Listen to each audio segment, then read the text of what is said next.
Adelante, Carlos Arciniega, bienvenido. Buenas tardes, ¿cómo se escucha por allí, Héctor? Tengo aquí el aire acondicionado, ¿no interfiere mucho? No, está bien, Carlos, adelante. Se escucha Ah, muy bien y claro.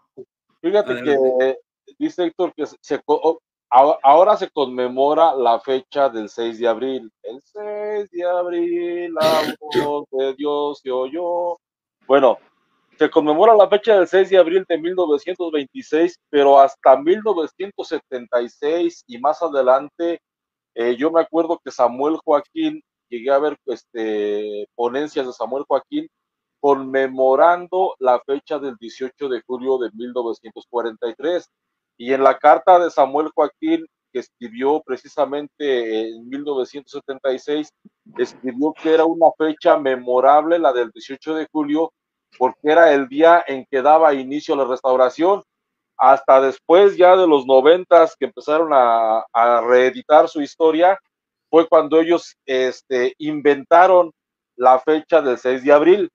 Es un invento y bueno, es bueno darle lectura a lo que ellos inventaron, ¿verdad? El primer libro de historia de ellos que se escribió en 1976, que se llama La Luz del Mundo, breve historia de la restauración de la primitiva iglesia cristiana, páginas de la 27 a la 29, se narra este mito y está muy bien elaborado, pero es una piratería del llamamiento de Abraham. Les voy a leer las tres las tres llamadas que tuvo Aarón Joaquín.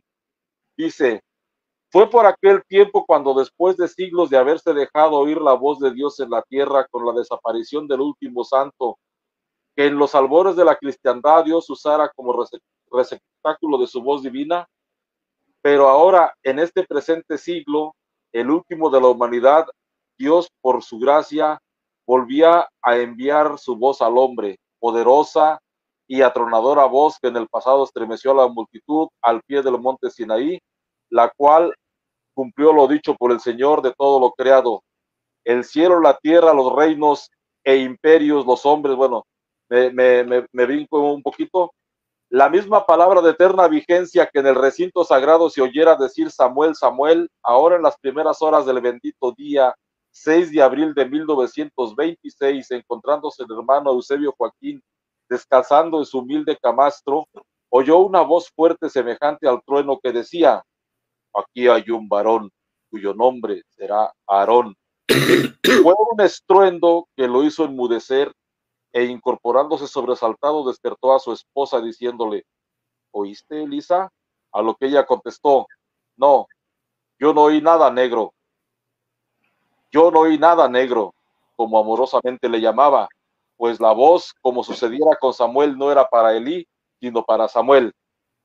La segunda llamada es: no había transcurrido mucho tiempo cuando de nuevo otro estruendo le despertó, y además ahora veía una manifestación celestial. Veía una mano grande y blanca que aparecía a través de la pared de aquel humilde aposento y que con el dedo índice apuntaba a la vez que la voz de trueno enunciaba: tu nombre será Aarón. Posteriormente hubo una tercera manifestación en la cual se veía como si no hubiese techo, una constelación de infinidad de estrellas que centelleaban de una manera maravillosa y en mil colores. Estas empezaban a ordenarse en una formación de palabras que decían las mismas cosas que la voz le había dicho con anterioridad, y señalando con un dedo índice la frase que se formó en aquel firmamento decía: tu nombre será Aarón, y lo haré notorio por todo el mundo, y serás bendición. Levantándose de nuevo se lo comunicó a su esposa, pero ahora ya en una forma de amor estaba unido a él con una inexplicable alegría. Después de invitarla a orar, se acostaron de nuevo en espera de la luz del nuevo día. Aunque su esposa no había visto ni oído nada, al escuchar el mensaje de los labios de su esposo, se estaba convirtiendo sin saber en la primera creyente del testimonio. Esto lo podemos encontrar en el libro La Luz del Mundo, breve historia de la restauración de la primitiva iglesia cristiana. Hay muy pocos ejemplares de ese libro porque cuando iban a reeditar la historia mandaron a recoger todos los libros. solamente quedan algunos ejemplares en existencia que tienen algunos pastores de los más viejos, pero el pastor Gamaliel le dio lectura a todo ese libro y hay un video en YouTube que lo pueden encontrar así: La luz del mundo, breve historia de la restauración de la primitiva iglesia cristiana. El hecho de que se diga que Dios mismo promete hacer manifiesto o notorio el nombre de Aarón por todo el mundo violenta la escritura conforme a la declaración del mismo Dios que le dio a Ezequiel. Dios le dijo al profeta Ezequiel en Ezequiel 39:7: y haré notorio mi santo nombre en medio de mi pueblo Israel.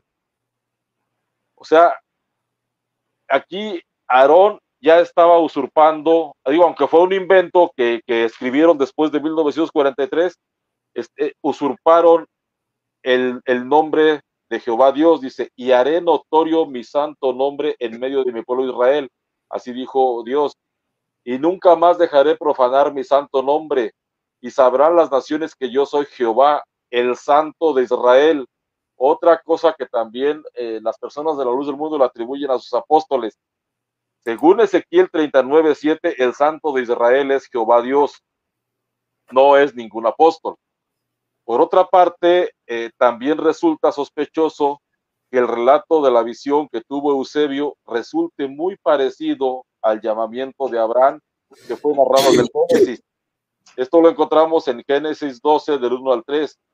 Pero Jehová había dicho a Abraham: vete de tu tierra y de tu parentela y de la casa de tu padre a la tierra que yo te mostraré. Y haré de ti una nación grande y te bendeciré y engrandeceré tu nombre y serás bendición. Bendeciré a los que te bendijeren y a los que te maldijeren maldeciré, y serán benditas en ti todas las naciones de la tierra. Obviamente esas naciones de la tierra iban a ser benditas en el nombre de Jesucristo. Ya después el apóstol Pablo lo explica. ¿Y en qué consistían las palabras y serás bendición con las que termina el texto Génesis 12 del 1 al 3? Voy a leer Génesis 22:18. Y llamó el ángel de Jehová a Abraham por segunda vez desde el cielo y dijo: por mí mismo he jurado, dice Jehová, que por cuanto has hecho esto y no me has rehusado a tu hijo único, de cierto te bendeciré y multiplicaré tu descendencia como las estrellas del cielo y como la arena que está en la orilla del mar. Y tu descendencia poseerá las puertas de sus enemigos. En tu simiente serán benditas todas las naciones de la tierra por cuanto obedeciste a mi voz. Génesis 22:18. En tu simiente serán benditas todas las naciones de la tierra. Y esto el apóstol Pablo lo explica perfectamente, que no está hablando de un apóstol, y en este caso ningún apóstol se atribuyó el hecho de que Dios lo llamaba para hacer famoso su nombre. Dice el apóstol Pablo: hermanos, hablo en términos humanos. A Abraham fueron hechas las promesas y a su simiente, no dice a las simientes como si hubiese de muchos, sino como de uno, y a tu simiente, la cual es Cristo. Entonces el apóstol Pablo se refiere, dice desde el versículo 6, así Abraham creyó a Dios y le fue contado por justicia. Sabed por tanto que los que son de fe son hijos de Abraham. Y la escritura, previniendo que Dios había de justificar por la fe a los gentiles, dio de antemano la buena nueva a Abraham diciendo: en ti serán benditas todas las naciones, de modo que los de la fe son bendecidos por el creyente Abraham. Porque los que dependen de las obras de la ley están bajo maldición, pues está escrito: maldito todo aquel que no permaneciere en todas las cosas escritas en el libro de la ley para hacerlas. Y que por la ley ninguno se justifica para con Dios. Es evidente, porque el justo por la fe vivirá. Y a la ley, y no es de fe, sino que dice: el que hiciere estas cosas vivirá por ellas. Cristo nos redimió de la maldición de la ley, hecho por nosotros maldición, porque está escrito: maldito todo el que es colgado de un madero, para que en Cristo Jesús la bendición de Abraham alcanzase a los gentiles, a fin de que por la fe recibiésemos la promesa del Espíritu. Hermanos, hablo en términos humanos, Un pacto, aunque sea de hombre, una vez ratificado, nadie lo invalida ni le añade. Ahora bien, a Abraham fueron hechas las promesas y a su simiente, no dice a las simientes como si hablase de muchos, sino como de uno, y a tu simiente, la cual es Cristo. Gálatas 3, del 6 al 17. Supuestamente, Dios le dice que haría notorio su nombre a Aarón Joaquín González por toda la tierra, y esto es totalmente opuesto al mensaje de predicación encomendado por Cristo a sus apóstoles, ya que el nombre que deseaba que se conociera no era el de Pablo, Pedro, ni el de ninguno de los 12, sino el de Cristo. En Lucas 24:47 encontramos, y que se predicase en su nombre, ahora obviamente en el nombre de Jesucristo, el arrepentimiento y el perdón de pecados en todas las naciones, comenzando desde Jerusalén. Y aquí vemos que el llamado es muy tonta, muy absurda la forma en que redactaron eso, porque según el llamamiento que Dios le hizo a Aarón, fue para hacerlo famoso. Y el apóstol Pablo dice, el Señor le dijo, ve, le dijo a Ananías, ve porque instrumento escogido me es este, para llevar mi nombre en presencia de los gentiles y de reyes y de los hijos de Israel, porque yo le mostraré cuánto le es necesario padecer por mi nombre. El nombre que iba a ser llevado a todo el mundo, a todas las naciones gentiles, era el nombre de Jesucristo, no el nombre del apóstol Pablo ni de ningún otro apóstol. Así es. A los apóstoles se les encomendó la misión de manifestar el nombre de Jesucristo entre los gentiles. Saulo y Silas, padres en la fe de Eusebio Joaquín González, alias el hermano Aarón. Iglesia Cristiana Espiritual, la luz del mundo. En la narración de la historia de la iglesia tiene que hacerse alusión a estos personajes, pues influyeron en la formación de grupos que más tarde llegaron a integrarse a la Iglesia Evangélica Cristiana Espiritual.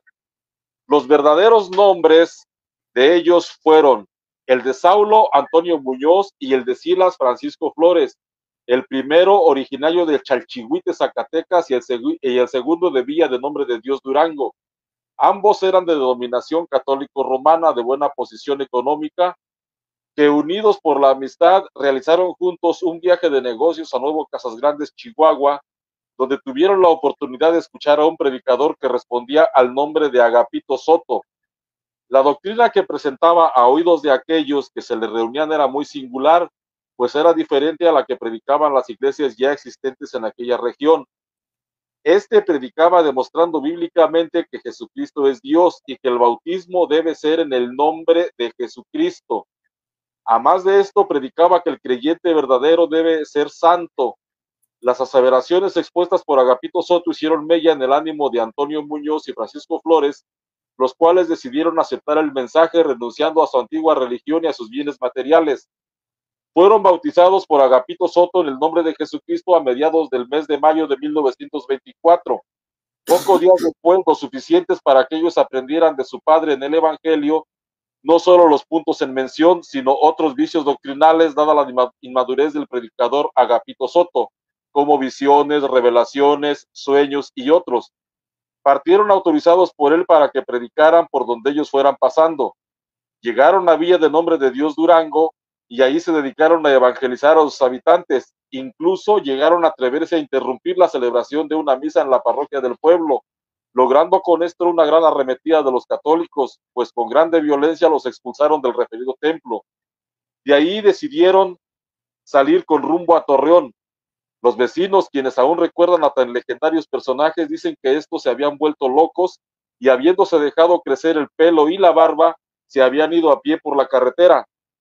En los albores del mes de agosto de 1924, a la ciudad de Torreón, Coahuila, se vio llegar estos dos personajes de raro aspecto, uno de pelo lacio y largo, más bajo que los hombros, con barba larga, el otro de pelo ondulado, abultándole grandemente la cabeza, y también con barba larga y abundante. Sus vestidos, aunque sucios, incluían sacos de buen vestir. Su calzado, el de pelo lacio, botas tipo militar, y el de pelo ondulado, simples guaraches. El aspecto de ambos causaba extrañeza y cierto respeto. Su forma de hablar llamaba la atención a los habitantes de esta ciudad. Se proclamaban profetas de Dios. Sus argumentos doctrinales eran el bautismo en el nombre de Jesucristo, la sanidad divina, ungiendo con aceite en el nombre del Señor Jesucristo, el don de lenguas como muestra del derramamiento del Espíritu Santo. Esta doctrina es vigente en la luz del mundo, es la única forma en que se dice que se recibe el Espíritu Santo, por el don de lenguas. También predicaban que el creyente debería llevar una vida completamente apartada del mundo y de todo aquello que tuviera procedencia de la bestia. Cabe aclarar que durante los pocos días que estuvieron en Villa de Nombre de Dios Durango se dedicaron a leer la Biblia, y después de conocer y aprender algunos pasajes que vieron que fueron para ellos de mucha importancia, dieron paso a conceder más importancia a las revelaciones y a los sueños venidos según ellos por inspiración divina, cosa que trajo como consecuencia el casi desconocimiento de las Sagradas Escrituras, al grado de llegar a enseñar a la gente que ellos no tenían necesidad de leer la Biblia, pues Dios hablaba directamente con ellos. ¿No les parece conocida esa frase? Sí. Mucha gente llegó a creer en lo que predicaban debido a que eran impresionados fuertemente por su aspecto personal y la actitud que los predicadores asumían. Cuando en cierto momento se colocaban con la cara a la pared como señal de meditación y de oración, para después, pasado un momento, volverse a la congregación diciendo, así dice Jehová, y entregarles el mensaje supuestamente revelado por Dios. Esto es importante. Enseñaban que todo aquel que fuese convertido debería de adoptar un nombre bíblico que le revelara el Señor. Por eso Aarón se cambió su nombre y Ángela también se cambió el nombre a Elisa. El nombre original de Elisa era Ángela. Y que todos los que se convirtieren deberían agruparse en un solo pueblo. Ahí nace, esa es la idea primigenia de la hermosa provincia, viviendo todos en comunidades exclusivamente cristianas, de ser posible un mismo techo para varias familias, viviendo como hermanos en Cristo, juntar los sueldos el fin de semana y nombrar comisiones para la compra de los víveres para toda la comunidad, y no decir que alguien era dueño de algo, porque todas las cosas eran de todos y para todos. El medio evangélico de ese 1924 da la presencia de estos hombres en Torreón, Coahuila, y cómo lograron hacer una numerosa membresía. La congregación establecida en la avenida Aldama fue influenciada por la doctrina de estos personajes, pues la mayoría de la iglesia los recibió con buen agrado, llegando a adoptar algunos argumentos doctrinales, no solo la membresía, sino aún la parte ministerial. Uno de los puntos doctrinales era el descalzamiento. De la ciudad de Torreón pasaron a otras de la misma comarca lagunera evangelizando a sus moradores. Fue en San Pedro de las Colonias en donde evangelizaron a Eusebio Joaquín, a quien bautizó Saulo, siendo un fiel seguidor de estos profetas. En presencia de Catarina Ortiz, Francisco Borrego y Alfonso Esqueda, Saulo, levantando la voz, dijo a Eusebio, no se llamará más tu nombre Eusebio, sino que Aarón será tu nombre. Desde ese entonces estuvo al servicio de ellos, ayudándoles en todo lo que necesitaban. También allí en San Pedro se unió al saulismo Catarino Ramos, quien más tarde se hiciera llamar Amado Barnabás. De esta ciudad, Saulo y Silas, acompañados de Eusebio Joaquín y Francisco Borrego, emprendieron su viaje a Nuevo Casas Grandes, Chihuahua, para regresar por el mismo punto, pero ahora Saulo acompañado por dos mujeres, una de nombre Marta, que según él representaba el pacto antiguo, o sea, la bestia, y la otra llamada Noemí, que representaba el nuevo pacto, o sea, la iglesia del Señor. Después de dejar un rastro muy marcado de su paso por la laguna, emprendieron el viaje hacia Monterrey, y siguiendo la vía del tren, llegaron a cada ejido y poblado que estuviese en el camino. En ese viaje les acompañaba Eusebio Joaquín y su esposa. La luz del mundo dice que se fueron a alcanzarlos allá y que ya estaban allá. La historia de la Yese dice que se fueron juntos. Repito, después de dejar un rastro muy marcado en su paso por la laguna, emprendieron el viaje hacia Monterrey siguiendo la vía del tren, llegando a cada ejido o poblado que estuviera en ese camino. En ese viaje les acompañaba Eusebio Joaquín y su esposa. Cuando llegaron a Monterrey empezaron a evangelizar, la gente los recibía con gran admiración, pues les impresionaba grandemente su aspecto exterior, a grado tal y hasta empresarios del lugar les brindaron toda clase de facilidades y apoyo económico, entre otros, el entonces dueño de Salinas y Rocha. De esta forma se establecieron al oriente de la colonia obrera, donde llegaron a reunir una membresía de aproximadamente 100 personas. El punto preciso de reunión fue entre las calles San Carlos Salvar y Batallón San Blas, teniendo como referencia un grande árbol conocido como el Sabino Gordo. A estos predicadores creyeron familias enteras como la familia Rodríguez Peña, la familia Jiménez, Alvarado Roque, Alemán y otras. En el mes de diciembre de 1926, el movimiento saulista se vio interrumpido en sus planes de expansión debido a la presencia de Irineo Rojas Castillo, quien tomó las riendas del grupo, obligando con ello a los dos profetas a abandonar el lugar. Saulo y Silas salieron a Tampico para entrevistarse con Catarino Ramos.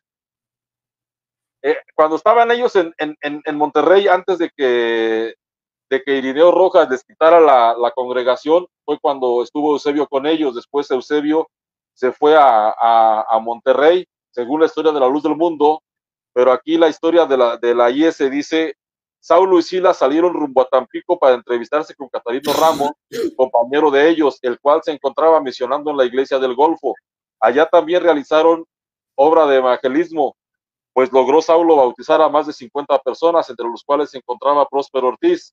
A su regreso a Monterrey, ya no fueron recibidos en el grupo donde estaban establecidos, donde tenían la iglesia y donde ellos adoctrinaron a Eusebio. Ya no fueron recibidos ahí, pues ya tenían un nuevo pastor, y era el hermano José Rivera Cristián, a quien habían conocido siendo pastor en San Pedro de las Colonias Coahuila. Al no ser admitidos por el grupo, se trasladaron a la colonia moderna y después a Ciudad Anáhuac, Nuevo León, donde lograron reunir un buen número de miembros. Allí establecieron la vida en comunidad, adquiriendo un galerón en el cual vivían cerca de 10 familias bajo el mismo techo. Tenían una administración común, pues cada fin de semana los jefes de familia reunían los dineros y se los entregaban a Saulo, el cual administraba ese dinero para los víveres que tendrían que comprarse para toda la comunidad. Esto es muy importante porque los pastores de muchas iglesias, no solo de la Luz del Mundo, predican una vida de santidad en los creyentes, y esto lo hacía Saulo también. Aunque Saulo predicaba una vida de santidad en los creyentes, no era así en la práctica para su propia vida. Sus actividades pecaminosas, como eran el adulterio y la fornicación, comenzaron a hacer mella, a hacer decaer la imagen del predicador.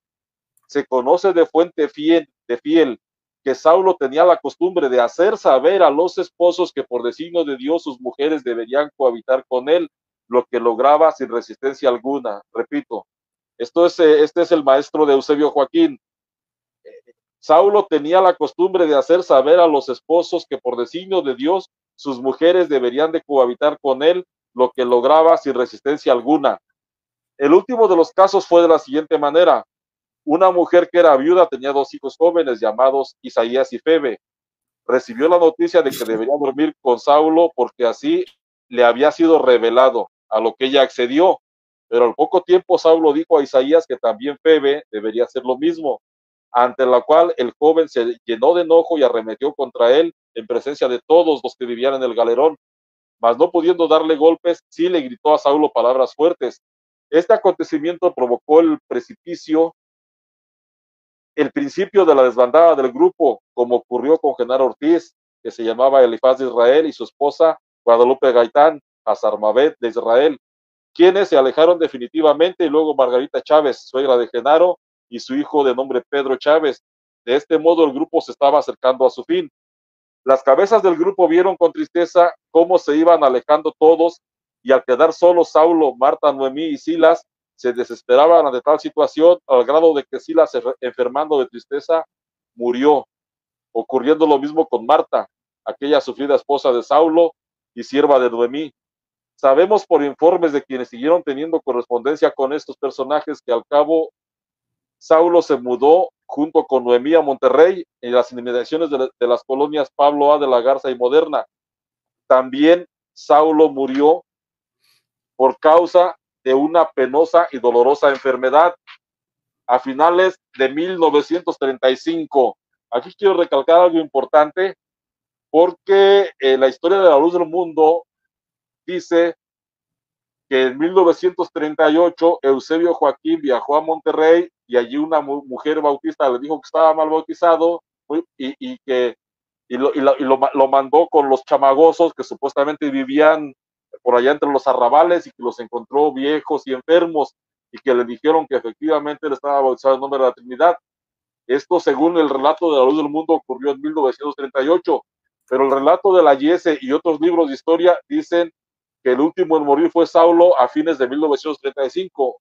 Entonces, ¿quién miente? ¿Las demás historias o la historia de la Luz del Mundo? Ahí los dejo a su criterio. Dejando en el desamparo a Noemí con sus 4 hijos, a más de otro hijo de Marta, el cual también se llamaba Saulo. Viéndose en esa situación, Noemí se vio en la necesidad de vender pan por las calles de la colonia moderna, procurando dinero para sobrevivir. Fue así como la muerte vino a cortar de tajo la trayectoria impresionante de Antonio Muñoz, que junto con su compañero Francisco Flores tuvieran en mente formar una singular iglesia diseminada por todo el mundo, con principios extraordinarios que pudieran cambiar el rumbo de la humanidad.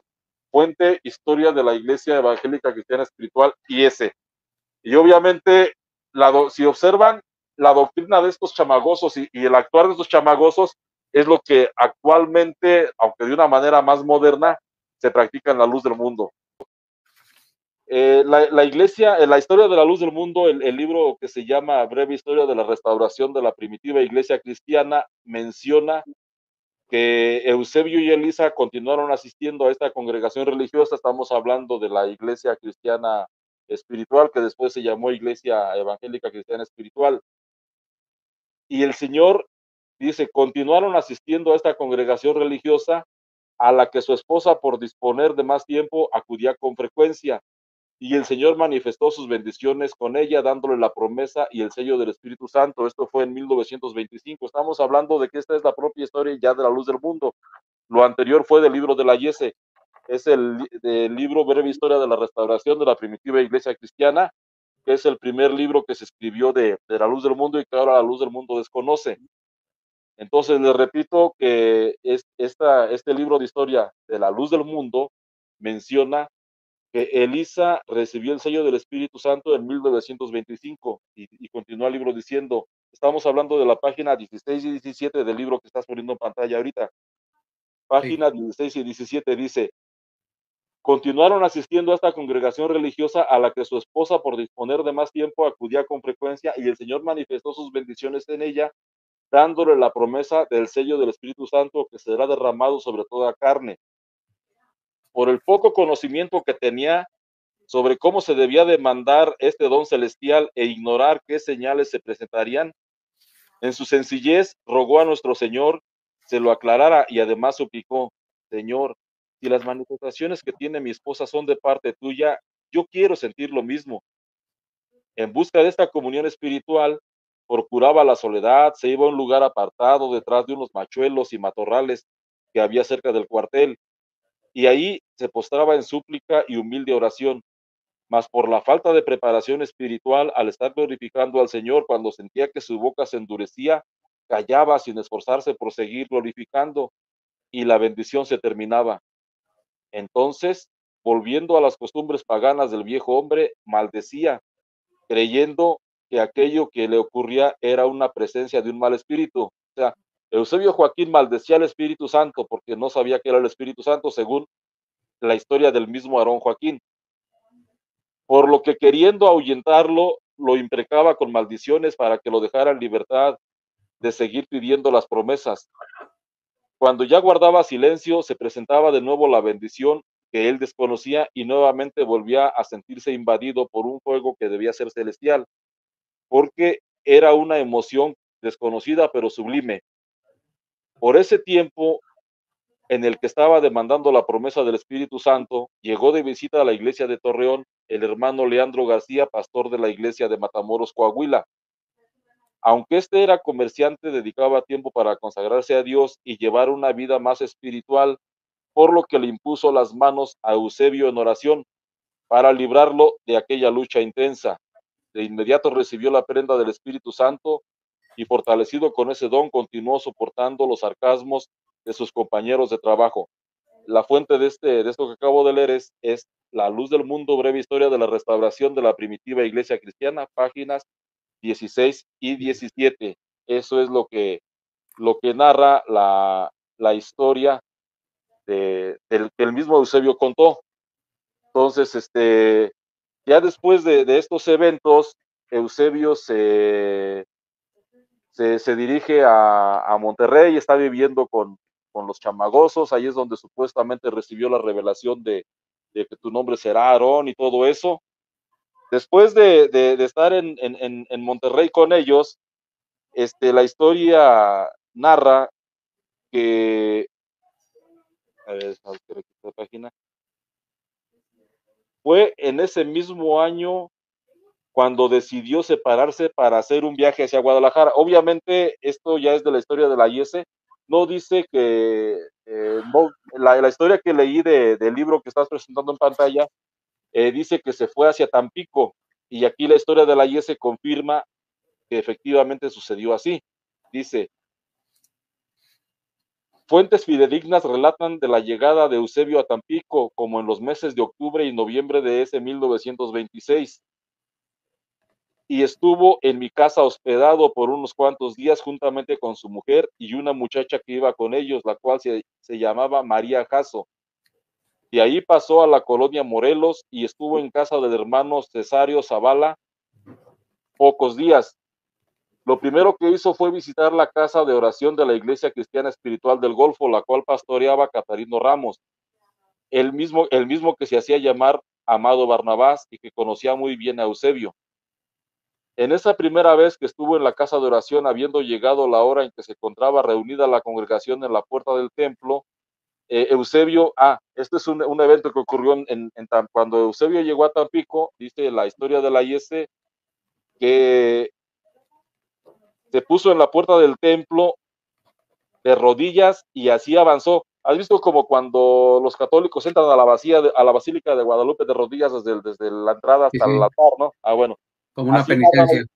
Exactamente, así fue como entró Eusebio hasta el altar, actuación que no agradó a Catarino, el cual sin hacerle caso prosiguió con el culto. Eusebio se sintió menospreciado y dictó con mucha solemnidad una sentencia que decía, derramaré el mar sobre este pueblo perverso por no haber recibido un siervo de Dios. Después de este incidente, salió del puerto de Tampico, pasando por Ciudad Valles, en su paso hacia Guadalajara, donde, según la historia de la Luz del Mundo, llegó el 12 de diciembre de 1926. Ahí se dedicó a combinar el trabajo de evangelismo con el trabajo material para subsistir. Se dice que vendía libros. Aunque con muchas dificultades, a causa del arraigo católico de la población tapatía, logró levantar una iglesia en 1931. Esta iglesia llegaba al número de 106 miembros. De esto ya estaba enterado el hermano Francisco Borrego, pues Eusebio sostenía correspondencia con él, ya que los unían lazos fraternales desde 1924 y 1925, dado que se habían formado juntos cuando convivían en la región lagunera. La región lagunera es toda la zona de Torreón, Coahuila, Gómez Palacio, Durango, Lerdo, Durango, San Pedro de las Colonias. A eso se le conoce como región lagunera por quienes no conocían. En una de sus correspondencias, el hermano Borrego invitó a Eusebio para que asistiera a la convención en Torreón para incorporar oficialmente la obra, aquí dice la iglesia, pero otras fuentes dicen que es lo que era la obrita de Guadalajara, al Consejo Mexicano. Fue así como se le encuentra en Torreón leyendo el informe que da de sus actividades evangelísticas durante la primera sesión de la Convención General del Consejo de la Fe Apostólica celebrada en Torreón, Coahuila. Esto es muy importante porque hasta antes de lo que voy a mencionar, Eusebio no tenía ningún puesto ministerial oficial, no era ministro.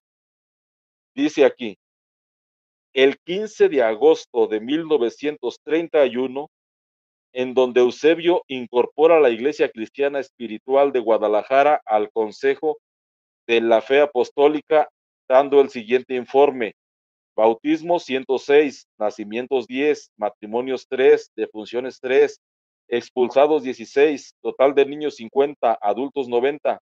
Con esta información queda registrado él como pastor de la misma, a la vez que da a conocer el cuerpo administrativo de dicha iglesia presentándolos como candidatos para el ministerio de ancianos. Ellos fueron los hermanos Jesús Chávez y Rodolfo Garibay. Durante la estancia de Eusebio Joaquín en Torreón, se hospedó en casa del hermano David Albas Cisneros. Bueno, de ahí me voy a brincar un poquito porque no es tan relevante esto. Dice, aparte de los apoyados, brincaron. Tanto el cuerpo ministerial como la iglesia allí reunida se llenaron de alegría al saber que había un numeroso grupo de creyentes de la iglesia cristiana espiritual en la Perla Tapatía. O sea, Eusebio levantó en 1931 la obra para la iglesia evangélica cristiana espiritual en Guadalajara. Y Eusebio fue nombrado encargado de esa obra, de esa iglesia de Guadalajara, pero de la IS. Sigue diciendo, y ante esta congregación un hombre valiente y esforzado en la propagación del evangelio, junto con su distinguida esposa Elisa Flores, halló en la convención de Torreón motivo para alabar a Dios, y no solo los ministros, sino también la congregación. Guadalajara era bendecida por medio de Eusebio Joaquín, nombre con el que quedó registrado en aquella convención. No quedó registrado como Aarón, todavía no se llamaba Aarón, quedó registrado como Eusebio Joaquín, como pastor de la IS el 15 de agosto de 1931. Sin embargo, la historia registra la triste situación de la iglesia de aquella ciudad, ya que sin ser mandamiento de Cristo y apóstoles el prohibir los instrumentos musicales, ni el de aceptar sueños y revelaciones, esa iglesia tomó el camino que chocaba frontalmente con el marco doctrinal definido por el Consejo de la Fe Apostólica, que era el cuerpo dirigente de la iglesia cristiana espiritual. Eusebio no se sujetó al consejo de lo que los ministros le entregaron en el nombre del Señor, ni aún conociendo perfectamente la doctrina cristiana. Cuando recibió la visita del hermano Borrego, lo presentó ante la congregación como su padre en el Evangelio, aunque al parecer en esa ocasión la iglesia recibió la predicación del hermano Borrego. Eusebio repudió toda dirección del Consejo de la Fe Apostólica. La constancia de tal acontecimiento quedó registrada en el informe que rinde Francisco Borrego de su viaje y entrevista con Eusebio Joaquín en Guadalajara, Jalisco, llevada a cabo el 15 y 16 de octubre de 1936, presentado en la convención celebrada en la ciudad de San Luis Potosí, celebrada el mes de septiembre de 1937. O sea, en esa convención expulsan a Eusebio Joaquín y a todo el grupo de Guadalajara, no solamente a Eusebio, sino a toda la iglesia de Guadalajara, los expulsaron de la IS. Entonces termina el relato de la IS sobre Eusebio Joaquín diciendo, la vida de Eusebio Joaquín continúa su curso convirtiéndose en el máximo dirigente de una nueva organización evangélica con sede en la capital tapatía. Su vida terminó el 9 de junio de 1964. Entonces, la IS solamente narra de Eusebio lo que le consta. O sea, lo expulsan de la IS en 1937 y la IS, lo último que conoce de Eusebio es que Eusebio funda una nueva iglesia en la capital tapatía. Se los vuelvo a repetir, dice, la vida de Eusebio continúa su curso convirtiéndose en el máximo dirigente de una nueva organización evangélica con sede en la capital tapatía. Su vida terminó el 9 de junio de 1964. Entonces, eso lo narra la historia de la Iglesia Evangélica Cristiana Espiritual, que en esos tiempos solamente se llamaba Iglesia Cristiana Espiritual. No son dos iglesias, es la misma, solamente que cambió de nombre. Ahora les voy a leer un fragmento de la Iglesia del Buen Pastor, del esbozo histórico del Buen Pastor.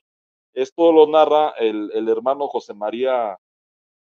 Dice, por algún tiempo el hermano Aarón estuvo en comunión con la Iglesia Cristiana Espiritual, pues en algunas ocasiones llegó a concurrir a las convenciones que celebraba dicha iglesia en Torreón, Coahuila, y en el año de 1937 fue visitado por el hermano Francisco Borrego y otro hermano de apellido Botello, en su carácter de supervisores de la obra.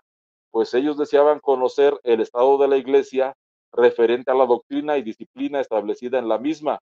Pero el hermano Aarón, en un sentimiento de santidad y pureza de corazón, había ya, había ya establecido en la iglesia una doctrina y disciplina más estricta y con más fundamento bíblico.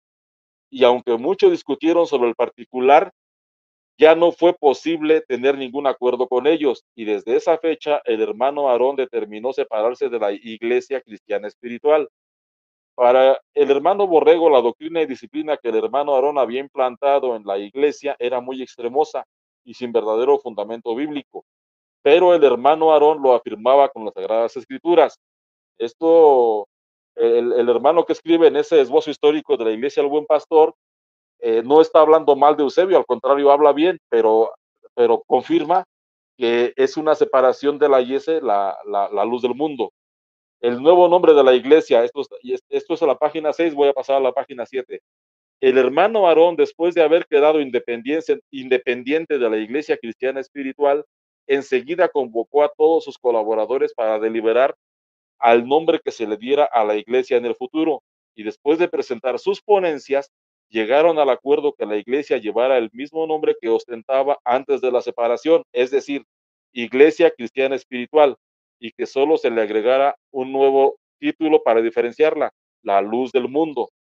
Y es por eso que por ahí hay algunas actas que presentó el pastor Gamaliel y que anduvieron circulando, donde el membrete de la iglesia era Iglesia Cristiana Espiritual, la luz del mundo.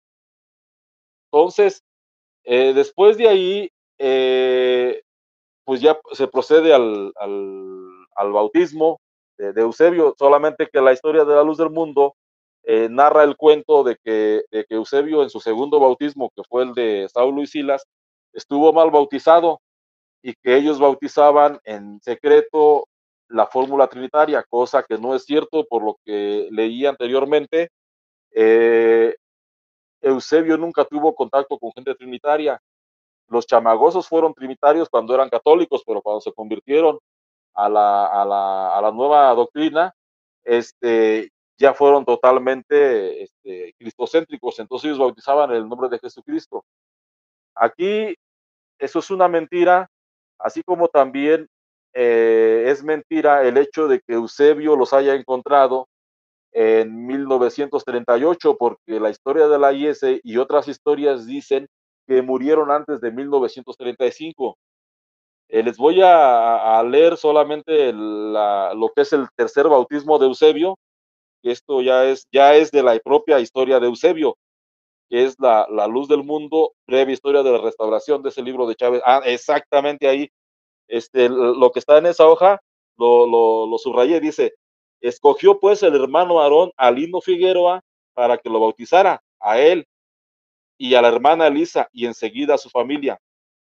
De inmediato él bautizó a todo el cuerpo ministerial, y así ya hubo pastores que bautizaran a toda la iglesia, lo cual aceptó con agrado. Cuando el siervo de Dios explicó estas cosas, los invitó a obedecer, dejándolos en libertad de aceptar según su conciencia, fe y entendimiento. Este bautismo se efectuó el 27 de julio de 1938 en la casa de oración de la calle 46. Es el tercer bautismo del señor Eusebio Joaquín, porque el primer bautismo es el bautismo católico, el segundo bautismo es el que le administraron los señores Saulo y Silas, y el cuarto bautismo, perdón, el tercer bautismo es este que le administró Lino Figueroa. La versión de la luz del mundo, que es el libro que estamos viendo ahorita, es breve historia de la restauración de la primitiva iglesia cristiana, comprueba que la iglesia materialmente inició en 1938, porque en 1939 se construyó el primer templo de la luz del mundo. Y eso está en la página 92 del libro La luz del mundo, breve historia de la restauración de la primitiva iglesia cristiana, que se dice que es ¿cómo se llama? Lo que está escrito en ese libro, Eusebio Joaquín se lo dictó a Chávez y Herrera. Dice, el hermano Aarón consagra el primer templo de la luz del mundo. En 1939 se construyó la casa de oración de la calle 12 de octubre, número 824, y en la Santa Cena que se celebrara el 31 de diciembre, el apóstol de Dios la consagró al Señor. La última Santa Cena que se conmemoró en este lugar se verificó el 31 de diciembre de 1940. Las siguientes se efectuaron en el templo sede de la hermosa provincia. Y aquí ya vamos a entrar un poquito a lo que es la situación de 1942, porque ya después se brinca hasta ahí la historia, la historia de la luz del mundo. Estábamos leyendo la propia historia de ellos, que es La luz del mundo, breve historia de la restauración de la primitiva iglesia cristiana. 1942 fue un año de pruebas y adversidades que la iglesia sufriera, pues un grupo de inconformes lograron llevar consigo aproximadamente 250 almas de la iglesia de México, de Cuautla, de Cuernavaca, de Ciudad Madero y de San Pedro Toltepec. Estos, instigados por un grupo de colaboradores que habiendo sido distinguidos con el ministerio, se corrompieron, causando tristeza a toda la iglesia que veía cómo, haciendo gala de ingratitud, estos hombres réprobos y falsos, abandonados por Dios, hacían su división definitiva los días 23 al 28 de agosto, manifestándose de esta manera también aquellos que desde el principio estaban para ser desechados por Dios. O sea, desde allí empezaban ellos a ofender ya a la gente y a tratarlos de falsos. Sí. Ellos, fíjate, aquí lo que me llama, voy a brincarme a la página en 93, después te mando por WhatsApp el libro, si no lo tienes, creo que ya te lo envié, y todos los libros que he leído te los mando por WhatsApp. Perfecto, brother, sí, mándemelos. Y ya tú se los envías a quien te los solicite. Sí. Dice, siguiendo el camino de Caín, religiosos, pero según su propia voluntad, sirviendo a Dios a su modo y volteándose en contra del hermano y aún su padre, cayendo en el error de Balaam por ganancia deshonesta y perecieron en la contradicción de Core. Dice, por aquí estaba no creo que no, a ver, bueno, me voy hicieron ellos la comparación de cuando hubo un problema en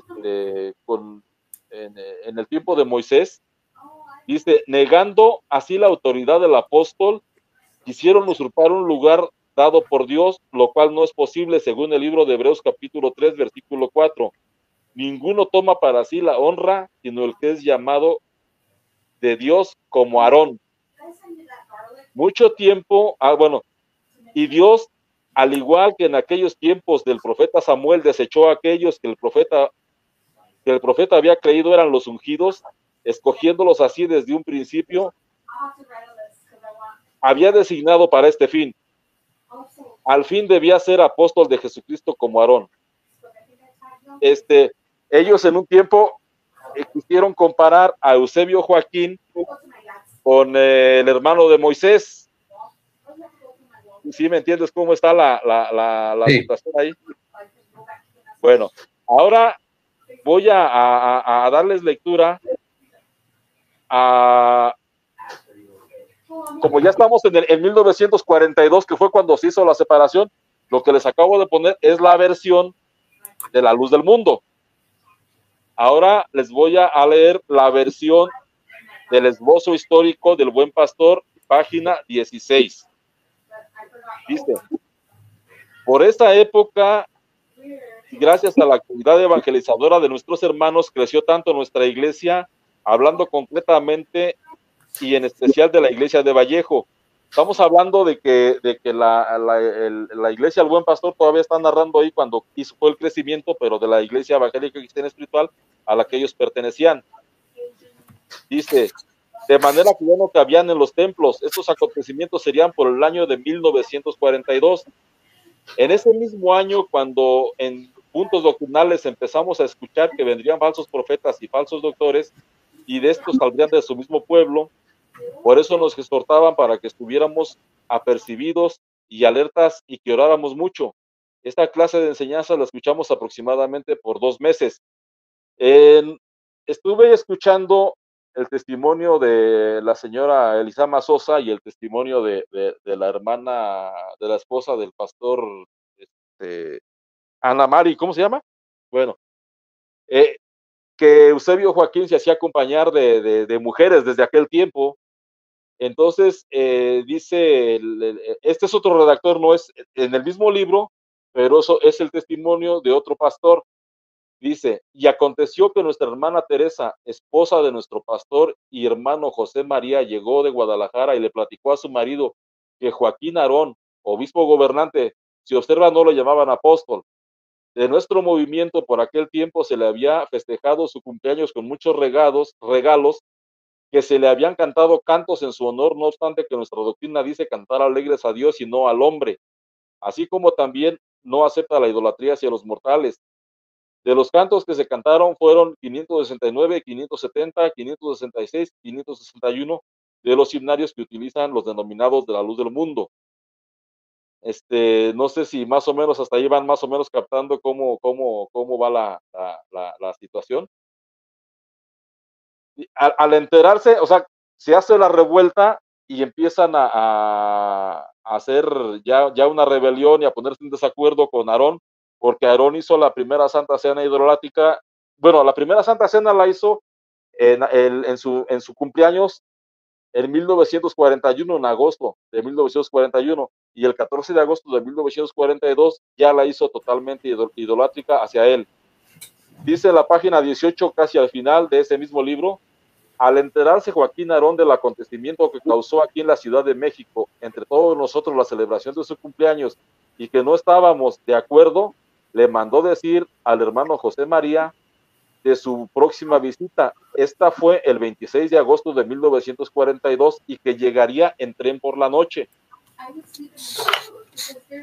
Así como los siervos de Dios se apresuraron a encontrarlos en la estación de lechería, solo con el fin de que no fueran a dañar a algunos miembros de la iglesia, sino que primero tuvieran una reunión entre ellos para tratar de arreglar las diferencias. Llegaron al templo de Vallejo aproximadamente a las 11 o 12 de la noche, estamos hablando del 26 de agosto de 1942. Dice, este hermano, dice, llegaron al templo de Vallejo aproximadamente a las 11 o 12 de la noche. Este hermano vivía en el templo y esa noche al estar durmiendo desperté, al escuchar voces me levanté y acudí al templo y me di cuenta que era Joaquín Aarón y su comitiva. Aquí hay algo importante, la mayoría puras mujeres que lo rodeaban. Y por otra parte estaba el siervo de Dios, José María, y hermanos que lo acompañaban. Poco después dio inicio a la reunión. Principió Aarón manifestando que sabía que existía descontento en la iglesia por causa de ciertos acontecimientos ocurridos en Guadalajara en cuanto a la celebración de su cumpleaños. Y contestaron los hermanos, sí, así es, no estamos de acuerdo. E intervino el hermano José diciendo, hermanos, sentimos que esta no es la doctrina que usted nos ha enseñado. Hemos reconocido que esta es de Dios porque está basada en las Santas Escrituras, prosiguió diciendo, y no queremos esa clase de festejos, ni que vuelva a repetirse lo ocurrido en Guadalajara. Y si usted los quita, no habrá problema, y seguiremos trabajando en la obra de Cristo. Al oír esto, Joaquín Aarón pregunta, a ver tú, Marcelino Vargas, tú, Vicente Martínez, Lino Figueroa, hermano Domingo Vega, ¿qué dicen a todo esto? Contestan, estamos de acuerdo con el hermano José María en cuanto a lo reclamado, porque es lo mismo que pedimos nosotros. Al oír esta contestación, Joaquín Aarón se puso muy pensativo y titubeante. Esta es la página 19 de este libro. Vamos a la página 20. Eusebio Joaquín les dice las justas razones de los hermanos y que quitaran todo aquello que no estaba conforme a la palabra de Dios, presintiendo lo mismo las mujeres que lo acompañaban, y antes de que dijera nada se quedó y pensando de pronto se escuchó decir, o sea, las mujeres le dijeron a Aarón, no hermano, interviniendo una de ellas, no acepte, no permita esto, porque usted perderá su autoridad, y cuando usted pretenda implantar alguna cosa con estos, refiriéndose al hermano José y a los hermanos que lo apoyaban, no le van a obedecer, se van a rebelar. Y así Transcurrieron pocos minutos, Aarón enseguida pensativo y las mujeres seguían insistiendo que no aceptara. Después de rato contestó, no quito nada. Y los hermanos que estaban con el hermano Aarón dijeron, no estamos de acuerdo. Y horas después, cuando los hermanos se presentaron a la oración de la... Bueno, ya sigue ahí, de que ya no aceptó, al enterarse, a ver,